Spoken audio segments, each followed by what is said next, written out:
Welcome to Smash Fiction, a podcast where we pit fictional characters against one another in a battle of strength, or wits, or contests to decide just whose seawater-soaked abs glisten the most in the sun. And see who would win. Obviously the most diamond-cut abs would glisten the most, but I digress. This week, Aquaman versus Namor.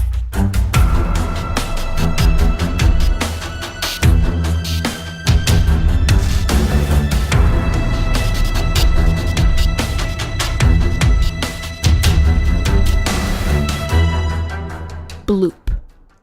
It was a sound heard across the world's oceans, low and resonating with an unsettling depth and an unearthly power that resonated down to one's very soul. BLOOP. It was a shared phenomenon across coastal cities and islands, a catalyst of talking points for conspiracy theories and late-night comedy talk shows alike. It was all fun and games for terrestrial kind, but for marine folk, it was a disaster. The sound drove Atlanteans mad. Up was down, left was right, catfish ate dogfish. Catfish are freshwater, how did that happen? Each Atlantean citizen heard ceaseless whispers to go west and dreamed of an enveloping, impenetrable darkness followed by crushing pressure. Many dreamed while still wide awake. The sound, this bloop, tormented not one but two separate dimensions, drawing the ire of two separate Atlantean kings. Both Arthur Curry, known as Aquaman to humans, and Namor McKenzie, often called Namor the Submariner to the surfacers, now take it upon themselves to investigate the disturbance by following its horrid siren song. After a trip across oceans, they each arrive at the Mariana Trench, the deepest point in the Earth's crust.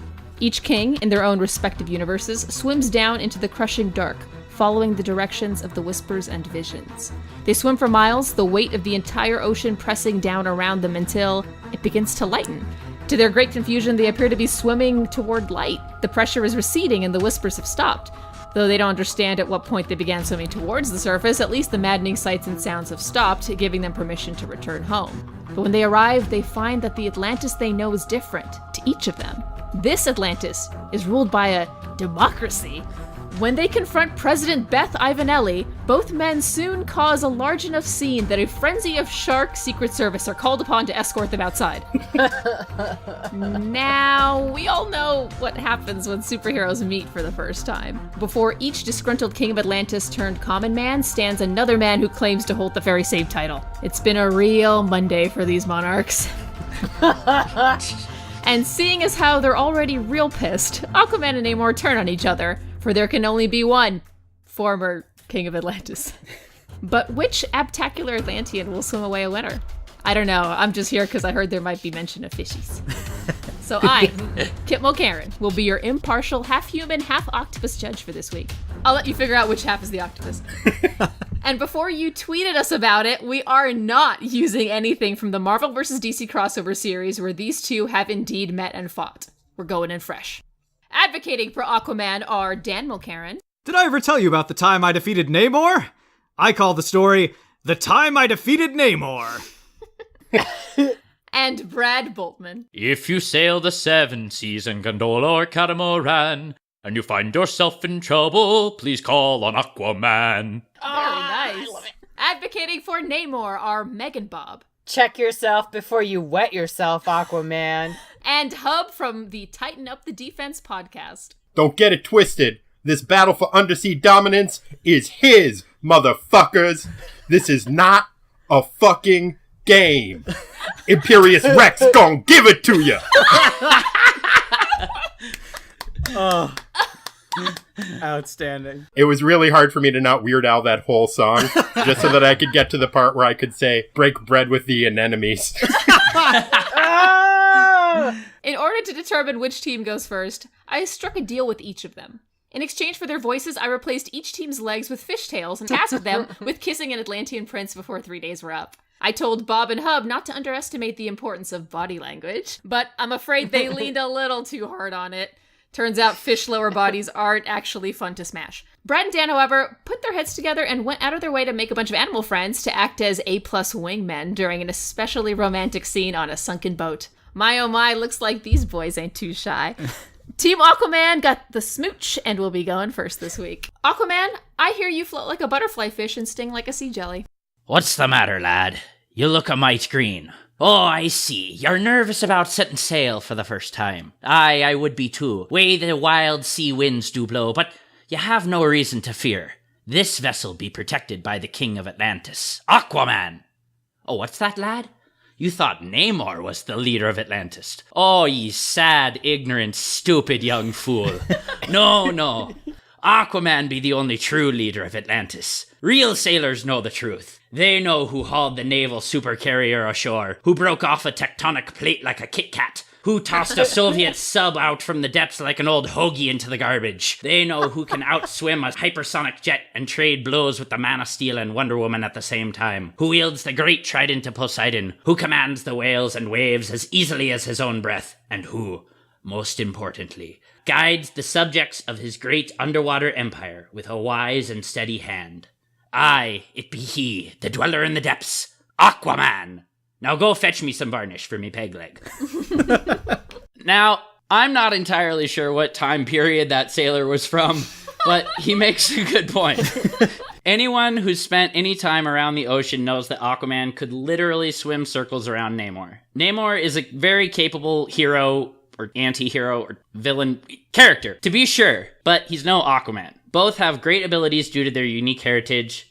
They adapted to life underwater, which at its greatest depth in the Mariana Trench exerts 16,000 pounds of pressure per square inch. This gives them incredible strength and endurance. Likewise, they are both excellent swimmers. Namor clocks in at 30 knots, or about 35 miles per hour. That's about 7 times faster than Michael Phelps.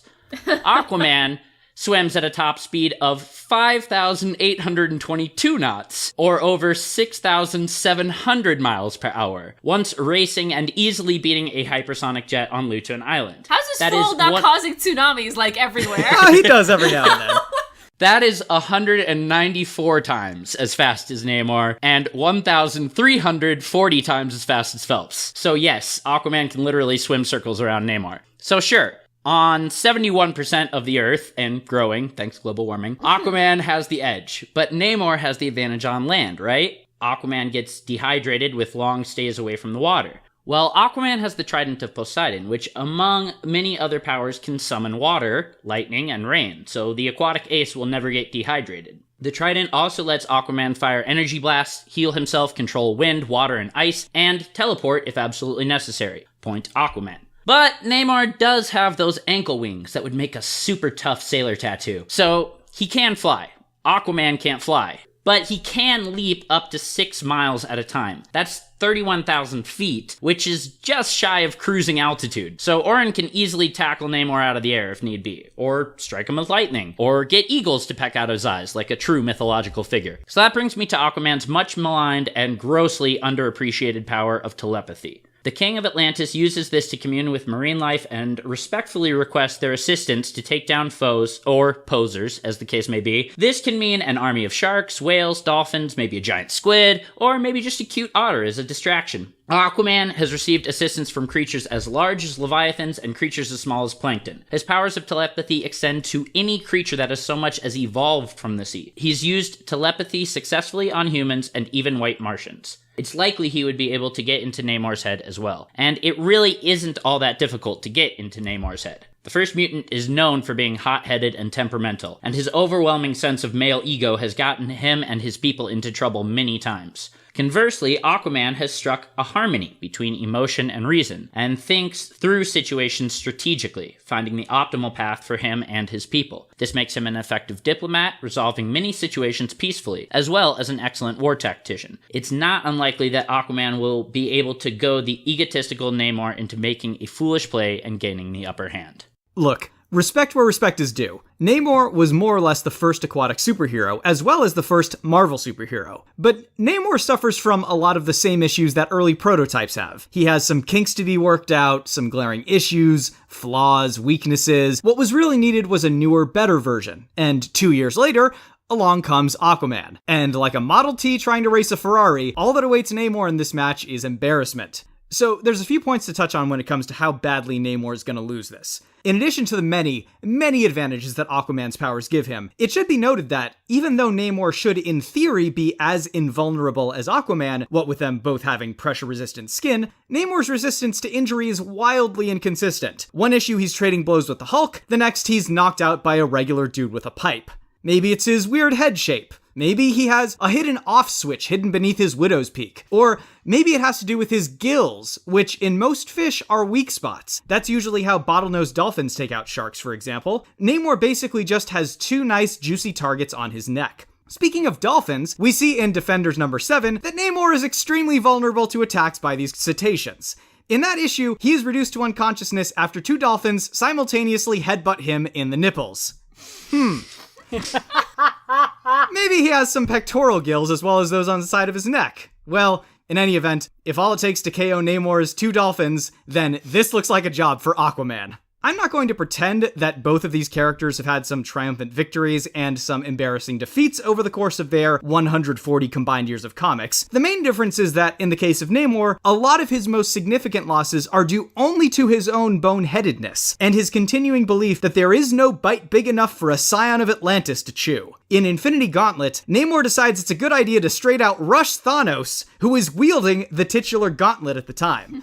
Thanos brushes Namor with his hand once, and Namor straight up dies, turned into some weird brown topiary. Appropriately for the first Marvel superhero, Namor becomes the first superhero to die in the assault on Thanos. The year 2012 saw both Marvel and DC publish their own respective crossover events, Avengers vs. X-Men in Marvel and Throne of Atlantis in DC. In Throne of Atlantis, Aquaman takes on Superman, Batman, and Wonder Woman simultaneously on land. In Avengers vs. X-Men, Namor loses a fight to the Thing underwater. Later in Avengers vs. X-Men, Namor is one of the 5 X-Men who gets imbued with the powers of the Phoenix Force, which should make him unbeatable. And yet, he makes the huge, huge mistake of attacking the entire nation of Wakanda. As a result of this decision, and the fact that he thinks himself invincible when the Avengers counterattack, he becomes the first member of the Phoenix Five to fall. Even when Namor possesses near infinite power, he still finds a way to overestimate himself, and predictably allows a smarter opponent to get the better of him. Maybe it has to do with his uneven biology. During Namor's 90s solo series, it's revealed that his rage and frequent lack of self-control are a result of the imbalance between his human and Atlantean sides. In Aquaman's case, his mixed heritage makes him stronger. In Namor's case, it gives him a huge weakness that leads to his defeat more frequently than kryptonite leads to Superman's. Then again, maybe he's just rusty. After all, Namor's been around since the golden age of comics, but in his case, that's not actually as impressive as it might sound. See, a few years after the end of World War II in the 50s, Namor got amnesia and wandered around for a bit as a bearded hobo until Johnny Storm discovered him in Fantastic Four. Now, when that Fantastic Four comic was originally published in the 60s, it meant that Namor had spent just a few years as a hobo. But with Marvel's sliding timescale, it means that now, in 2017, Namor spent over 40 years in this state. This means that, for more than half of his adult life, Namor wasn't bench-pressing leviathans or arm-wrestling octopuses, he was just riding the rails and cowering away from the other people living out on the street. That's a ton of experience wasted there. Then again, maybe he can draw upon his transient years. After all, he's definitely not going to be welcome in Atlantis after Aquaman's done with him. The good news is, I will totally buy every issue of Namor, Lord of the Hobos. Aquaman has the readiness and the steadiness to lead Atlantis. Vote Aquaman, because Aquaman rules, Namor drools. Like, as in literally was a vagrant drooling in a flophouse. I don't know if you can run for president until you apologize for every tsunami you've ever caused. So I'll start with that. Have that. Team Namor. A man with that much of an aversion to torso covering must be confident in his chances.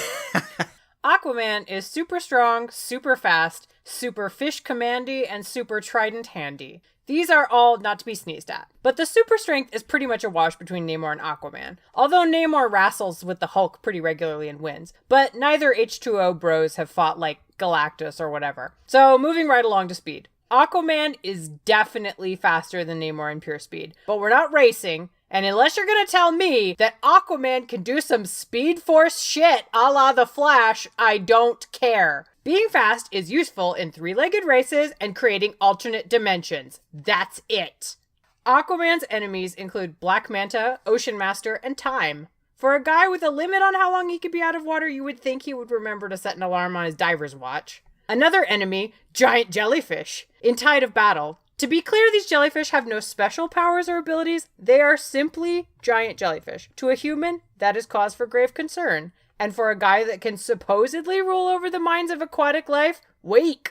Aquaman struggles to keep order in his own backyard, let alone the whole ocean. Aquaman can only command sea life. He can't embody his powers. Gotta wait for the nearest shark to show up. And it's not like getting a fucking Uber. They aren't everywhere. Marine life is pretty region specific. And Aquaman may have super speed, but the nearest flotilla of whales or whatever isn't going to be readily available at a moment's notice. I mean, that krill isn't going to eat itself, so they got their own shit to do.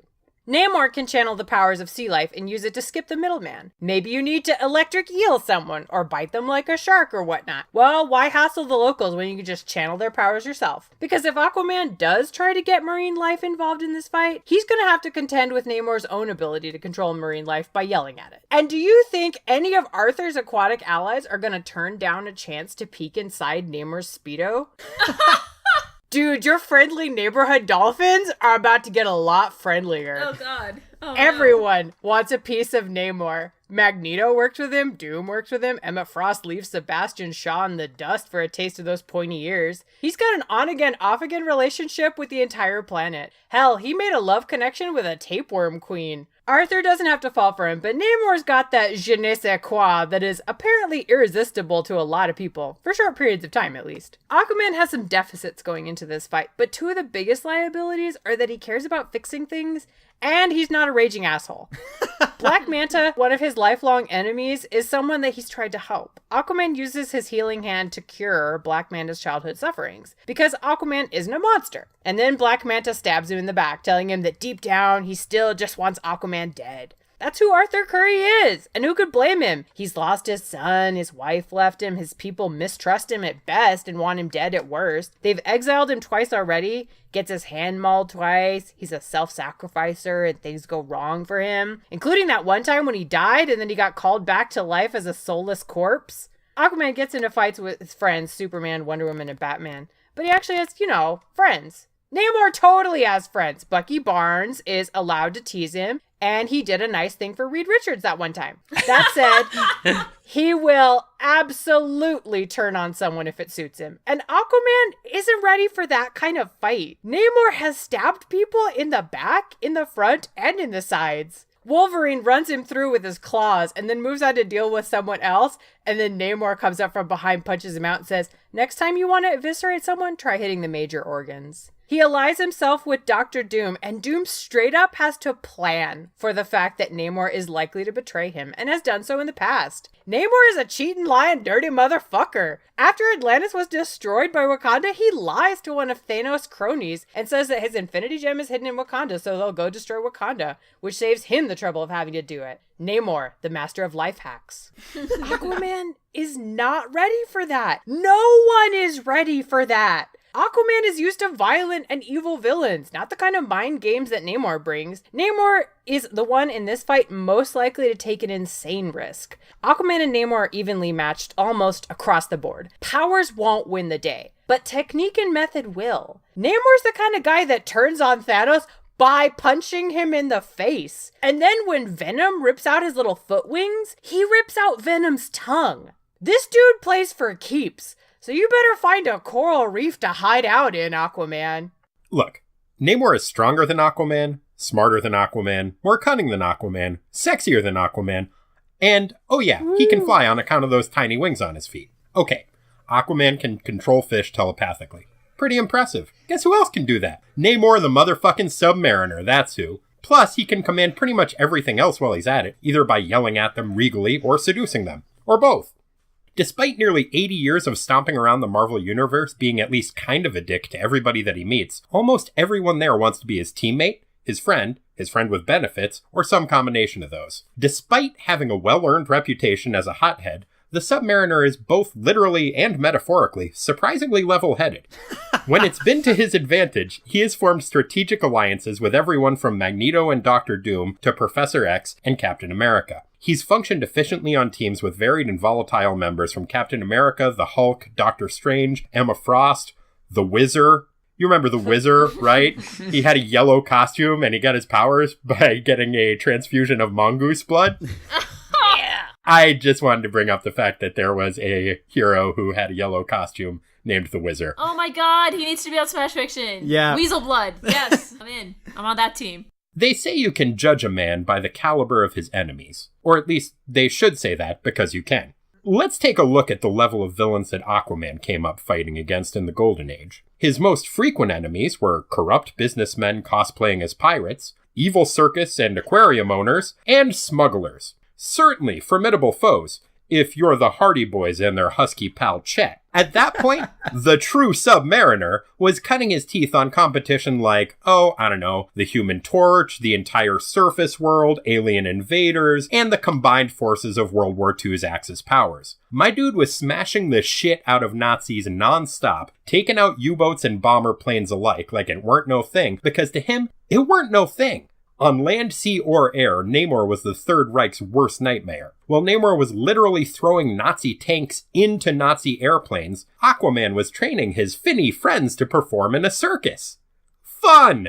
When Aquaman finally got some of his own real villains to kick around, for a long time they were mostly just regular dudes in fancy scuba suits, like the Ocean Master and the Black Manta and the Fisherman. At the time Aquaman was mixing it up with the Gorton's Fish Stick spokesperson, Namor was tussling with the likes of the Fantastic Four, Thor, the Hulk, and once again, the combined military forces of the entire surface world. When he wasn't being kept busy by these minor annoyances, Namor was battling hordes of undersea barbarians led by the super strong Atuma, who can easily bench press 60 plus tons. Namor and Atuma mixed it up on numerous occasions. Know who emerges victorious? I'll tell you this much. It's not Atuma! During this period, Aquaman's most diabolical archfoes were poor time management and nets. Seriously, dude was constantly getting incapacitated by loosely woven together ropes. You don't need the might and cunning of the avenging son of Atlantis to defeat Arthur Curry. 3 Ewoks could have done it. And as for that 1 hour limit, I get that apparently isn't a thing anymore, but in the entirety of the time that was an ongoing vulnerability, it never once occurred to the guy to get a stopwatch and a canteen. Was the cumulative technology of thousands of years of Atlantean progress unable to produce a camelback? Or fuck that, a bucket? Speaking of Aquaman displaying poor judgment, his costume. I'm not criticizing it from a fashion standpoint. I mean, it's no green Speedo, but it's fine. My issue with his outfit is that it's revealed in the 1989 Legend of Aquaman special that it is in fact an Atlantean prison outfit that he still wears from the time he spent in an undersea prison from which he subsequently escaped. That means, as a fugitive, he never bothered to change out of his prison jumpsuit. Not smart. And in addition to that, he continues to wear that thing in his day-to-day. He claims that it's to remind him of what he's been through and to make a political statement. Oh, it makes a statement, all right. Unfortunately for the people of DC's Atlantis, that statement it makes is robble robble. Because their king insists on dressing like the goddamn Hamburglar. Or the Beagle Boys, take your pick. What a regal monarch. Sure, in recent years, Aquaman has gotten a power upgrade and has started to get treated with a bit more respect. Good for him. He deserves it. I understand that recently he held his own against Superman and Wonder Woman. That's great. I don't doubt that when he needs to, he can step up to big fights. But that's the thing. He's stepping up to the big fights. Namor's been at the big fights for 70 years now. Sure, upsets can happen. 1990, Buster Douglas beat Mike Tyson. In 95, Anthony Hardaway's Magic bounced Michael Jordan's Bulls from the playoffs. And in Marvel Team-Up number 137, Aunt May beat Galactus.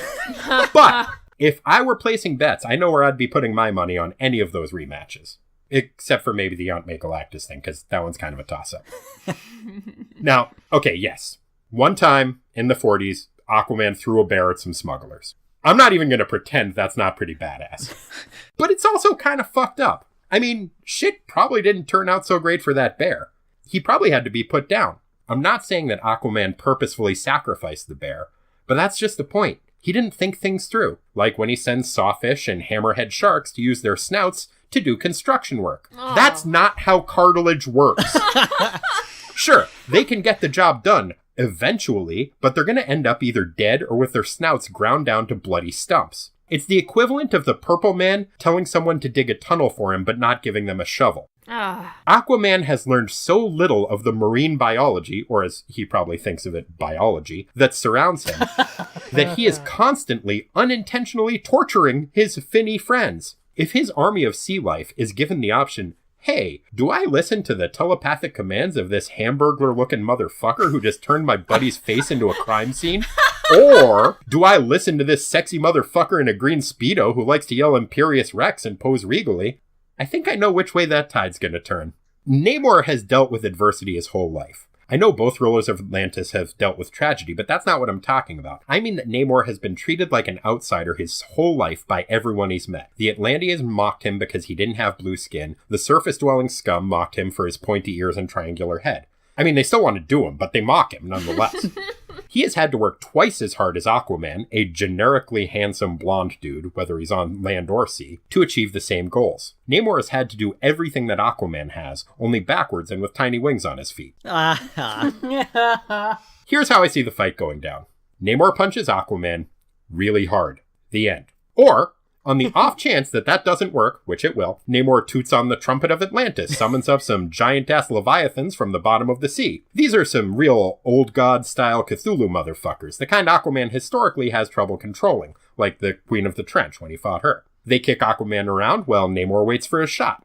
Or Namor sucker punches Aquaman while he's struggling to control them, or at least minimize the damage they cause. And if Art Curry is able to control the giant sea monsters, which he can't, Namor has a secret ability to drain the energy forces from any sea life around him and turn it into electrical energy. So Namor can just drain them, turn them into an electric bolt, and fry up his adversary something fierce. Look, there are hundreds of ways this fight can go down, but there's only one possible way it can end, and that is with a Speedo-clad anti-hero proudly proclaiming, Imperious Rex!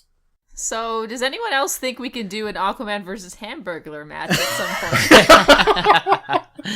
I would be totally down for that. Yep. It's time for both teams to swim those wave-sculpted asses over to the rebooties round. Team Aquaman, I'm sure there's some sea life you could call on for this. I don't know, our opponents were calling on some real baloney fish for that those opening arguments. How dare you?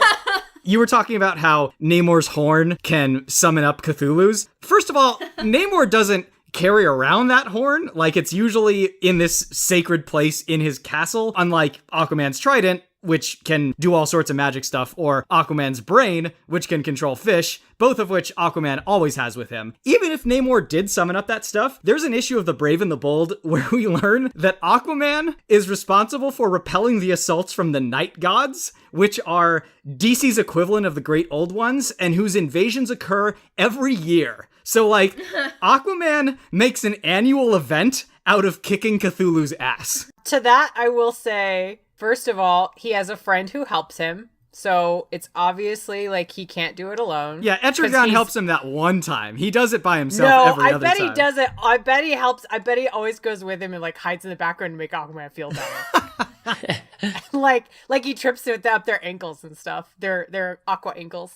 And then also, what do you mean he, like, the horn is kept in a special place? You don't know how big his Speedo pockets are.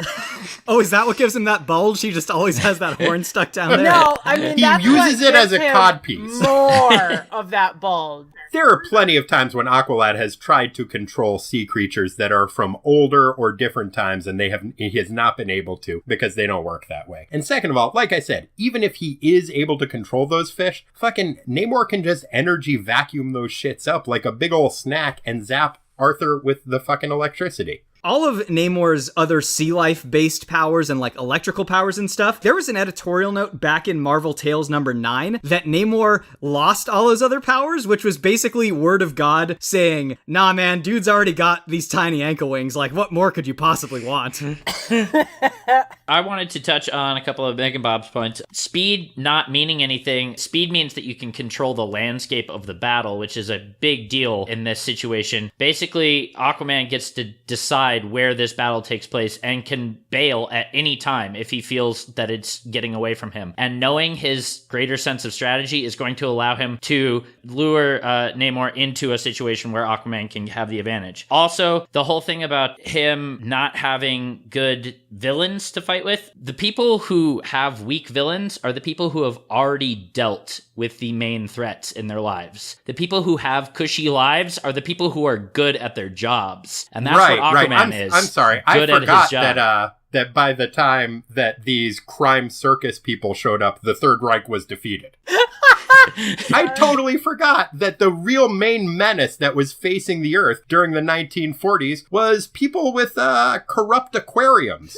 If they showed up, he would deal with them, but they're not there. Okay, I want to say the speed thing. I guess he can form the landscape of the battle, but if he's doing it that fast, like, it's just gonna be tsunamis everywhere. Yes, he can do fast things, but he will destroy everything in the process, and then you can't see anything, because, like, all the sea life's all churned up, and then there's seashells everywhere. Also, it's just gonna make Namor wetter, and therefore sexier. This is not a good idea.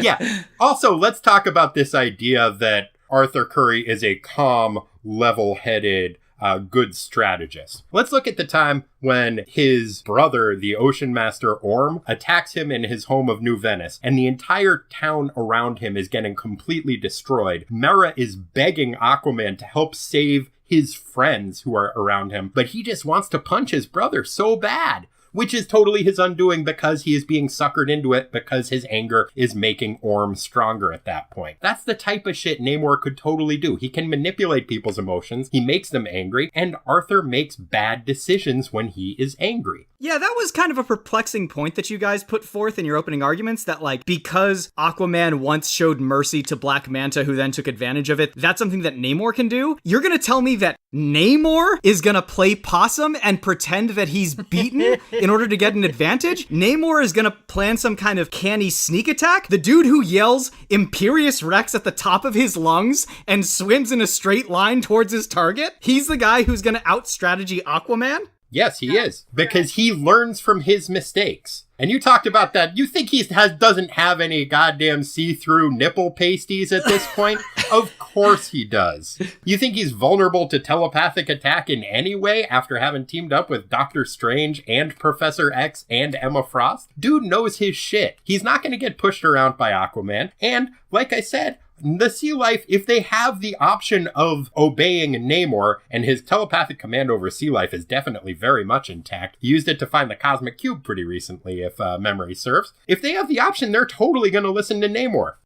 Final points? I forgot what I was going to respond to, but I just want to say that Namor has hidden depths. I think Sorry, that's as good a button as any. All right, let's let the man who regularly rocks a Speedo have a go at rebooties. Hub, I bet you have many, many points to make. Oh, I already used some of them. I basically was going dolphin-proof nipple pasties for the most part. I just want to say, I really like the idea of these adamantium pasties you're putting forward here. They're like miniature Captain America shields is what they are.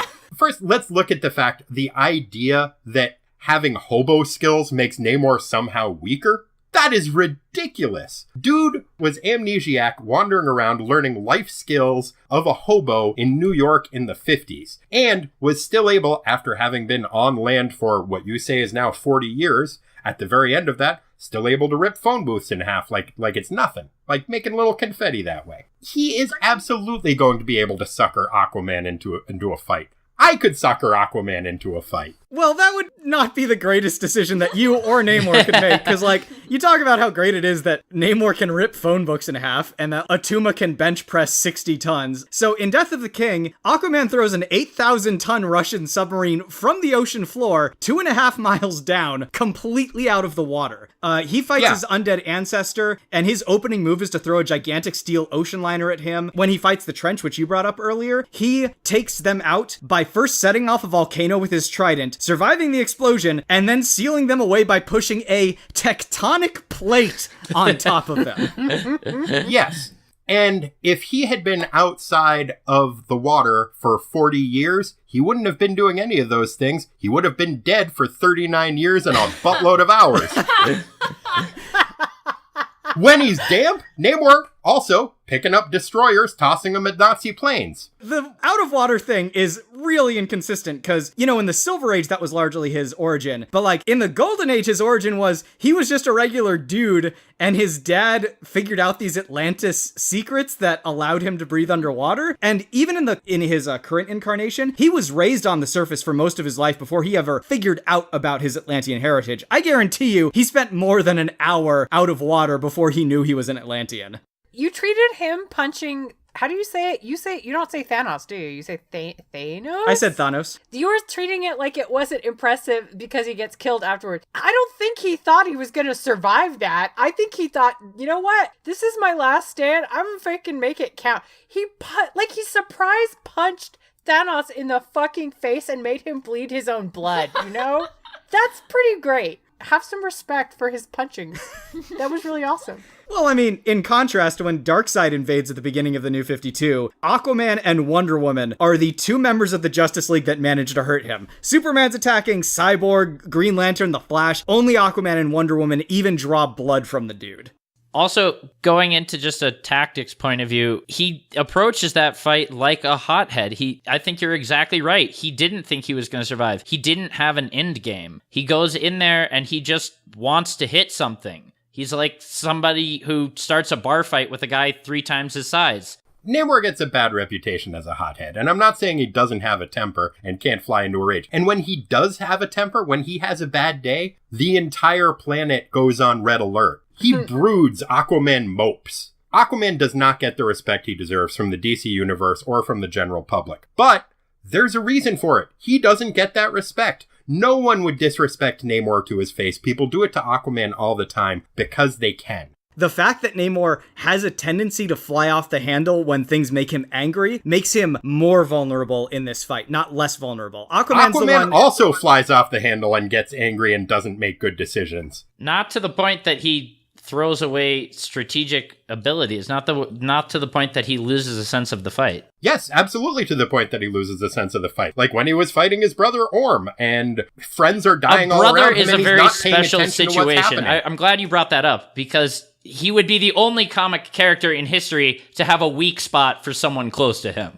Namor gets enraged with everyone. Yeah, and when they do, he is a fucking menace. When Aquaman gets enraged with people, they fucking go to sleep and have a good night. I get that Orm has a super punchable face.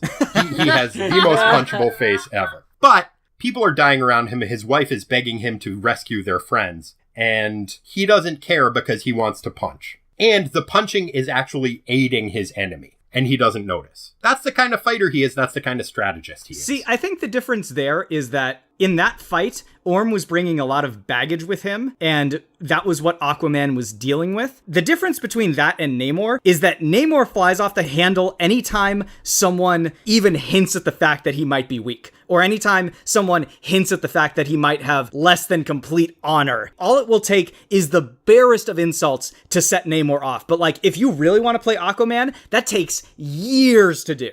All right. Hey. Oh my God. Okay, I'm sure you guys can stay pretty deep underwater, swinging forever. But, if you came up once in a fucking while, you might find that it is, in fact, the lightning round. I'm going back to under. Vice President of Atlantis, Brian Mulcairn, swims into the office of President Ivanelli. Madam President, I think I know why those 2 strange men have come, and they might actually be able to solve our BLOOP problem. Ivanelli continues staring out of her grand office window at the 2 kings, who are now having it out on the lawn. She replies, "Find a way to contact the old ones quickly then. Those 2 assholes are about to ruin the Kelp Memorial Garden." And ruin the garden they do, as Aquaman and Namor swing at each other with the power of roided out mantis shrimp. Until time and their own surroundings become an unimportant blur. That is until BLOOP. The source of that deep, resonant sound that I clearly cannot do. I cannot do a deep sound, I apologize. That sound that led the kings to this universe was now looming, not just over them, but the entire city of Atlantis. That's right, motherfuckers. Dread Cthulhu was awake. The real one! Not these poser-ass fucking DC, Marvel, whatever versions. And by his side stood Father Dagon and Mother Hydra, massive fish-like horrors, great old ones in their own right. Namor and Aquaman put a hold on their conflict and ready their stances in anticipation of what these colossal gods of terror might do. But then Cthulhu opened his hand. In it was a large bubble of air, and within that bubble stood a dark brown horse with a white spot between its eyes. Next to the horse sat a young man who appeared to be holding the board game Clue? Cthulhu spoke, this time not in a bloop, but in Aquaman and Namor's minds. It appears he'd been trying to get a game night going with Dagon and Hydra, but they have just so many little deep ones that need babysitting. And not just anyone can handle babysitting human children, let alone fucking fish monsters. So, Cthulhu put out a maddening call, and knowing only the strongest and most capable could resist insanity, and make their way to him through the portal in the Mariana Trench. If Namor and Aquaman successfully babysit a couple dozen or so newly hatched through elementary school-aged, hyperactive, and hungry little fish monsters, then the horrible bloops will cease to torment their people. Whoever does the best job at babysitting probably won't get eaten. So tell me, how would your water daddy do? Some specific points you might want to cover are...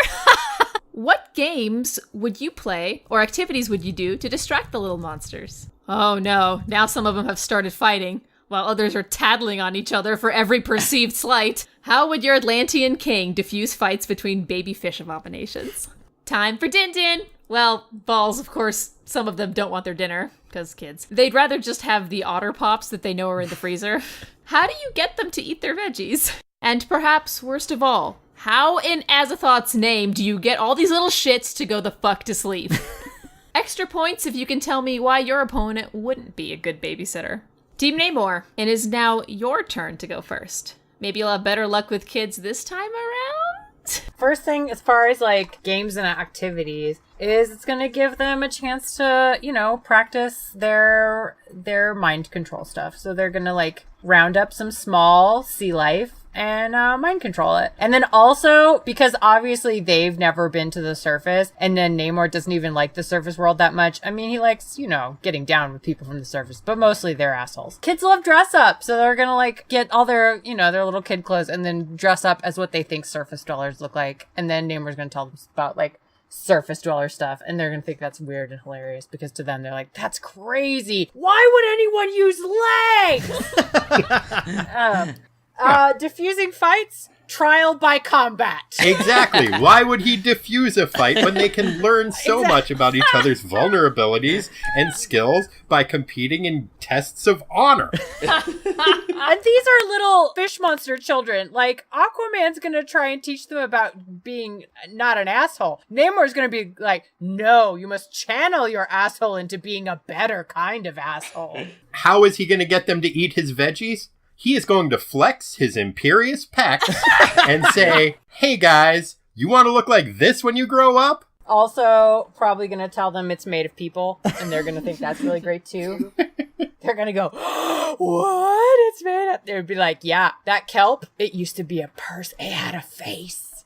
I mean, it was the face of a plant, but they don't need to know that.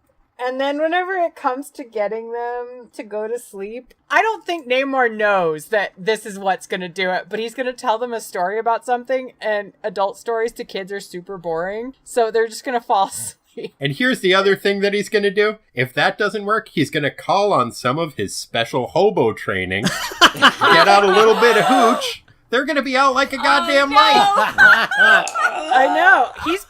He probably always carries some back alley moonshine with him. Yeah, he's just got a little bit. And sometimes you have to pour one out for one of your dead dolphins or whatever. Exactly. I mean, hey, you know that he doesn't like to be dry. Jeez. Now, as for why Aquaman would do a bad job, Aquaman is not a good parent. Aquaman, when he is helping raise Aqualad, he uses his powers to help Aqualad cheat on a test so that he can get into school. That's messed up, That's man. good parenting. Aqualad was That is suffering not from brain good damage at parenting. the time. Which he also was like, oh, you got some brain damage? Yeah, get in there. He also decided to take an 11-year-old boy on adventures with him through the dark sea. That is not solid parenting. He's like one of those dance moms. Exactly. Oh, God. I am shocked you didn't bring up Aquababy, because that is, admittedly, Yeah. a bit of a black No, mark. that's too dark. Yeah, what did we do? What did you do with the last baby we gave you, Aquaman? Aquaman. I'll pretend like I don't know about the whole Aquaman thing, okay? Good call. Thank you. So in terms of games and activities, Aquaman constantly has on him the Aquaman Battle for Atlantis GameCube game, which, while not warmly received on the surface, is probably going to be the first video game that the Deep One kids have played, and they're going to think it's just awesome. In contrast, Namor, of course, only has that one Spider-Man arcade game, which, while awesome, requires Namor to cart around an entire arcade cabinet and bring that underwater, so I don't think that's going to happen. You think he wouldn't? It's got his picture on it. That's a good point. I also think that Aquaman, as Hub very kindly pointed out, has experience organizing a circus, which is going to be a great activity for the kids, and it'll really tucker him out. So, he's planning this in advance. He's starting with the circus now to tire him out so that they'll go to sleep later. Absolutely. And yes, I do agree that Namor is probably going to encourage the children to fight each other, which is going to mean that he's going to have a lot fewer children by the time this contest ends. In contrast, Maybe that's what Cthulhu's looking for. In contrast, Only the strong survive. Aquaman was once part of the Clear, which is the DC Universe's sea life version of the red and the green, which are animal life and plant life. So, and what that taught him is that all life is connected, and it's all about empathy and compassion. And those are the lessons that he's going to pass on to the Deep Ones, meaning he's going to have a lot more children to return to Dagon and Hydra when all of this is done. Yeah, he's going to be teaching them lessons and showing them how to be like his friends, the Justice League, rather than like Namor's friends, Doctor Doom.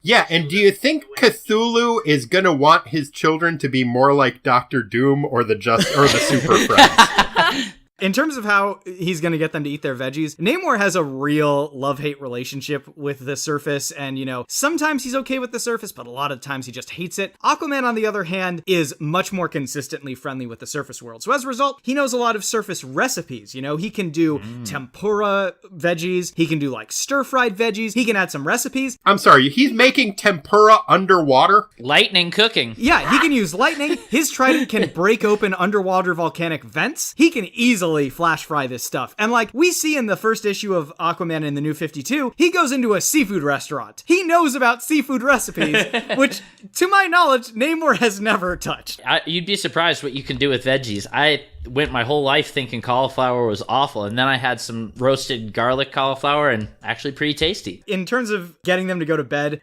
I will admit that Bob and Hub kind of chomped my flavor a little bit, because we see in the Brave and the Bold cartoon that Aquaman has a ton of stories that are very long and very boring, which are perfect for putting kids to sleep. So I feel like Aquaman has more definitive evidence of him having those stories under his belt. But double that with the telepathy and just kind of in the background, just calming and mind them, or just get some of that melancholy on and make them all mopey. He is the sad Paul Giamatti of the sea, isn't he? I would watch a movie where Paul Giamatti played Aquaman. I totally would. And in terms of why Namor would make a bad babysitter, I just gotta say, you gotta move with these kids. There's a lot to do, and he's got limited mobility with that Speedo. That's just a traumatizing incident waiting to happen. It allows him greater mobility, more freedom. That's why he wears it. Also, I really object to this idea that, that the elder gods and stuff are prudish about this thing. They wear no clothes. If anything, I think these little deep ones are going to be super confused as to why his gonads are on the outside. That seems like prolapsed gonads or some shit. Look, man, Yeah. Namor has quit the Defenders more frequently than the Hulk has. You think he's going to wait around for more than a couple of minutes as soon as these kids start getting even the least bit annoying? I don't think so. No, he has that one friend that he sort of hangs out with who has red hair.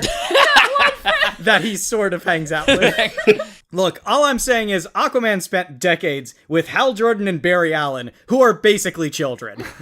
True. Well, all the little ones are going to have crushes on Namor, and they're going to do whatever he says. Yeah, plus also he'll tell them to do what he says. Oh, yeah, because children love direct commands. Have you tried saying Imperious Rex at the end really loud? Aw, look at all those little bitty deep one babies all tucked into their beds of seagrass. So precious. Oh. Good work, you two. I'm sure only one of you will be eaten. Yay. I'm off to decide who that will be. Feel free to chat while I'm gone, just not too loudly. Shh. All right, Megan Bob, you brought this up. obviously Paul Giamatti is the Paul Giamatti of the land. And apparently Aquaman is the Paul Giamatti of the sea. Who is the Paul Giamatti of the air? Ooh. Of the skies, you say? Yeah. Because I think the Silver Surfer is probably the Paul Giamatti of space. Oh, absolutely. Okay, That's fair. That's fair. This is, I know nothing about superheroes, so I'm like, sky things. Falcon has wings. Thor can sometimes fly. That's it. That's all I know. So that you've reached the limit. You guys have to tell me who's the Paul Giamatti of the skies. How do we feel about Bird Person? Oh, you mean from Rick and Morty? Yes. Oh, yeah. No, he's no Paul Giamatti. I was thinking Archangel maybe, because he gets kind of Oh, emo sure. after he Yes. gets turned Yeah. into the Angel of Death. Yes. Maybe Golden Eagle? It's kind of a deep cut. That's a deep cut, man. And he's dead, but Yeah, I was going to say, when's the last time he was in a comic? it was probably about 20, 30 years Yeah, ago. that's what I thought. But still. It's like, I haven't seen that guy around for a while. Yeah, he was a guy who was cosplaying as Hawkman, and then some god or something was just like, yeah, how about you be Hawkman? Yeah. And then he basically was for a minute. In all fairness, it makes more sense than Hawk and Dove's origin story. Yeah, Dove, if Dove could fly, he would absolutely be the Paul Giamatti of the I era. love that Dove can't fly. Yeah. So Oh, he can't do anything. Is his power he like can forgive. being He peaceful? can forgive. He is created as to be the counterpoint of Hawk, who is warlike, and the warlike guy's powers are to be super strong and super fast and good at fighting, and the guy who advocates for peace's powers are to be super strong and super fast and good at fighting, but don't do that. I really like Aquaman. Like, I feel like I want to help him. Like, I want to fix him. What would you do to fix him, Megan Bob? Like, what advice would you give to this mean, young... Maybe have piranhas eat his hand? I think... Oh, That was yeah. the last I time would they say- tried to fix him. That's true. I would say don't... Oh, God, I was going to say tell him not to trust people, but that's going to make it worse. I'm bad at fixing people, as it turns out. No, I don't know. I guess just, like, hold him and, like, let him cry. Yeah. I don't know if that'll help, but I mean, it can't hurt. Do Let you, it out for a few thousand years. do you think that's what Mira has not been doing? Like, are open displays of emotion forbidden in Atlantean culture or something? And you think he's just repressing a lot? Doesn't she blame him for the death of their son? Yeah. I mean, that's a little bit. I mean, that's a pretty not without big- reason. Yes, also I fair. know, but I'm just like, so there's that, but like, I don't have that with him, so then he could cry on me, and it wouldn't be like a thing of, oh, by the way, that one time whenever you like ruined our lives. It would just be like, oh, you're a sad Paul Giamatti man, and I'm hugging you because you need it. Whereas like Namor is so fucking self-confident. I just want to yell at you and fight you and then smooch you. It's weird. Like, reading the Defenders comic books, it's amazing to me that I like Namor as much as I do, because he's a total dick, but somehow he's like, oh, that's awesome that you did that. Whereas He's when... Loki of the seas. Yeah, but when Doctor Strange is the same kind of dick, I get so mad at Doctor Strange. That's an interesting question, Hub, because you've read a lot of comics from a lot of different time periods. From what period do you like Namor the most? Like, what period has your favorite Namor? The 40s stuff is really goofy and is really, really fun. There's an issue where he finds out that there's another hidden moon that is controlling all of our shit, and they periodically steal all of our water and then give it back to us. Fuck you, secret moon. So he hitches a ride on some stolen water, goes to the secret moon, beats everybody on the moon up, and they're like, dude, we were gonna give the water back. And he's like, no, keep the water. That'll really fuck over the surface world. They won't be able to have any water, those idiots. And then, after like a couple hours, realizes, oh, that would also fuck up the undersea people too? You guys have to give all the water back. And they're like, we don't want to. So he beats them all up again and makes them give the water back. That kind of Namor is my kind of Namor. Yeah, he's a good Namor. He's my hero. But I've got a soft spot for the Defenders stuff. And when he first shows up in the Silver Age, it's not his first appearance, but in it's Daredevil #7. It's maybe my favorite Namor moment ever. He decides that he's going to hire a lawyer to sue the surface world because they suck so much. So he walks down into the depths of New York City, basically says, doesn't matter what lawyer I get, they're all the same. I'll hire the first lawyer I see. So goes into Matt Murdock's building, but when he gets to the outside of the building, there's a revolving door, and he just looks at it for a full panel and says, "What the fuck is that?" Then he doesn't want to wait for an elevator, so he smashes the elevator and climbs up the rope that's in it. Yes! That's probably my favorite Namor. He's like pure id. He's like, what? I'm gonna do everything exactly the way I want to do it and fuck everyone. He is absolutely living his best life. Yeah. Also, fuck revolving doors. They're stupid. God, what have you guys done to me?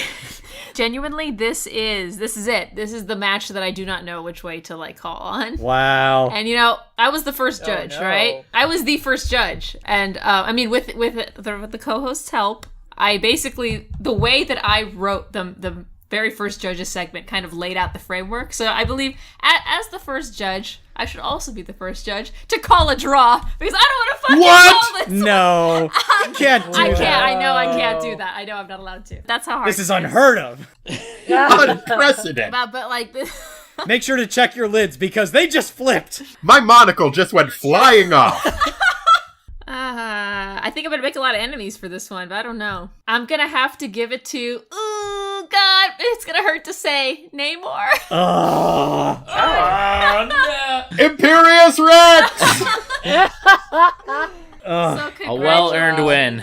Yeah, Jesus. well, good game, everyone. You guys had me so scared. Well, I'm still scared, frankly. I'm scared Kit's gonna call later and go, I was wrong. Oh, no. Or that Aquaman will come out of my bathtub and like make sad Paul Giamatti faces at Just me. look at you with sad Moby eyes. Yeah. And I'll go, I'm so sorry, let me hold you, Aquaman.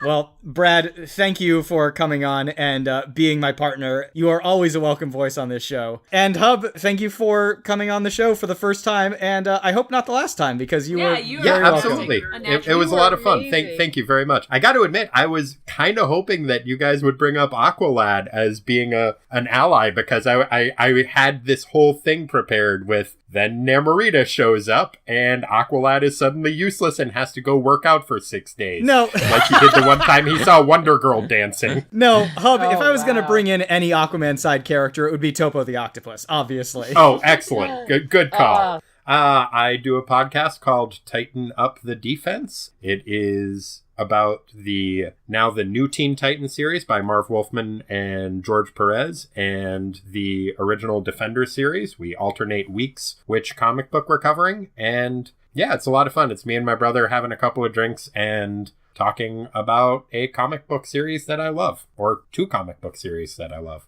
Yeah, it's really great fun and easily one of my favorite podcasts that I'm listening to right now. So highly recommend it to all listeners to check it out. Yeah.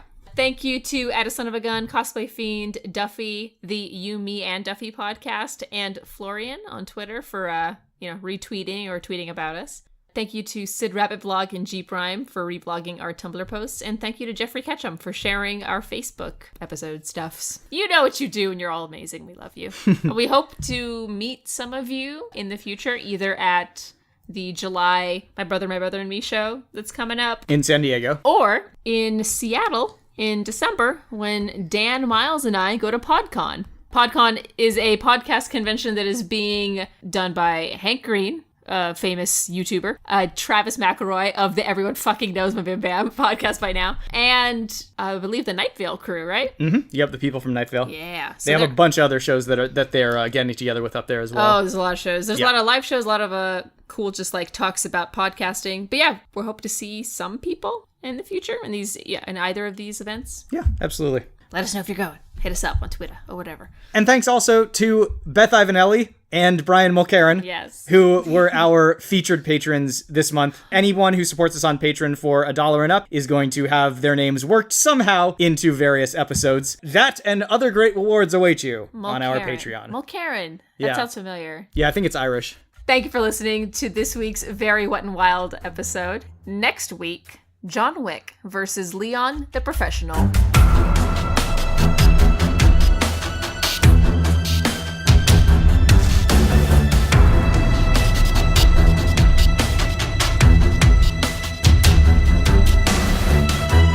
Smash Fiction is produced by Miles Schneiderman and production assistant Sharon Holden, with logo design by Colin Mulcairn. Special thanks to Kevin MacLeod of the Clan MacLeod at Incompetech.com for our theme song, Hitman. You can find us on Twitter at SmashFic Podcast and search for the Smash Fiction Podcast on Facebook, Tumblr, and YouTube. Subscribe on iTunes or your podcatcher of choice, and if you leave us a good review, we shall become more powerful than you can possibly imagine. Smash Fiction is made possible thanks to our supporters on Patreon at patreon.com/smashfictionpodcast. Please consider donating as little as $1 each month. It helps us keep the show going. And we have great rewards and extra content for those who help us out. If you have any suggestions, feedback, or other contributions, send them to us at smashfictionpodcast@gmail.com and help us continue the fight. Can we maybe do an underwater version of the sitcom My Two Dads, but with Aquaman and Namor? I have been, this whole time, all I cared about was like, these two belong together, not really belong together, but I mean, Namor would sleep with anyone. It's true. I think it would be a great buddy cop movie, honestly. Oh, yes. Underwater cops? No, I want this gay dads thing.